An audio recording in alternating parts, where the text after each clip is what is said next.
大家好，我係 Mr. Manso，今日會為大家講呢就係 SV 嘅 Class Participants Exercise 8C Question 21 審題咯。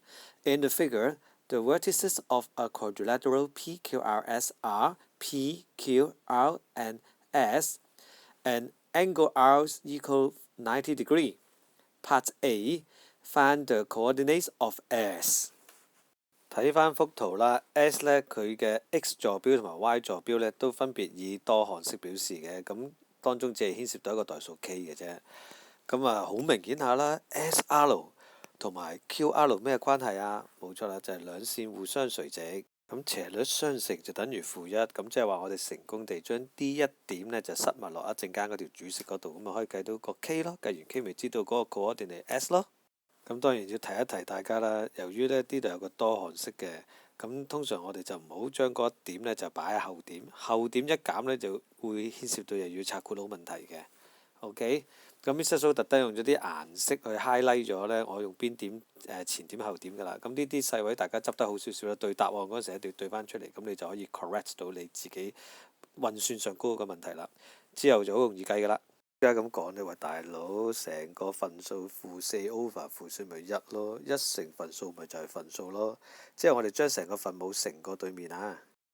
同式箭嘴提一提，你要展開啦，然之後呢，就 5K 呢邊呢，就將個-3K 加翻過嚟，咁咪8K 咯。呢度17將個-7拱翻過對面就係17加7咪24咯，咁你 K 就會等於3㗎啦。不過呢個唔係最後答案，因為呢，我哋要計翻個 coordinates of S 啊嘛。因為呢題目就要我哋揾翻個 coordinates of S 啊嘛，咁你咪塞翻嗰個 K 等於3落去嗰個多項式裏邊咯。咁你會計到呢，就 S 呢就係82，合唔合理啊？合理，因為呢佢處喺正 Y 軸同埋正 X 軸啊嘛，所以佢嘅 X 坐標同 Y 坐標都係正數嚟嘅。OK， 好啦 ，Part B 啦，佢話 Is PQRS a trapezium? Explain your answer。佢問我佢呢個算唔算係一個嘅梯形喎？咁如果係正梯形嘅話呢，我哋只需要正呢兩條線平行就得㗎啦。同我哋嘅估計都好相似嘅。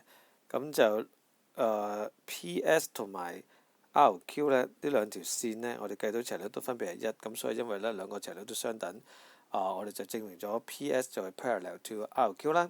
咁我哋 trapezium 呢只需要證明一對平行線就得㗎啦。好啦，跟住到 Part C 啦。Part C 嘅 Find the area of PQRS。咁由於佢係一個 trapezium 嘅，咁我哋呢就需要計3條邊嘅，就係上底加下底乘以高除以2。咁就平均500難呢，就計晒3條線俾大家睇啦，分別係跟288啦、跟128啦，同埋跟32嘅。我見到咁多根號，你可能會嚇一嚇窒嘅，不過唔使驚嘅。我哋只係需要揾到最後答案嘅啫，咁我哋呢就會成條式呢就拍晒落計數機嗰度㗎啦。只不過係你習唔習慣咁樣入計數機嘅啫，同埋你嗰啲跟號嘅括號有冇好好地處理嘅。咁呢個呢要經過多方嘅實踐，你先可以掌握到嘅。好啦，咁我哋個面積呢最後呢就會計到128，咁亦都係計晒成條數㗎啦。多謝大家，拜拜。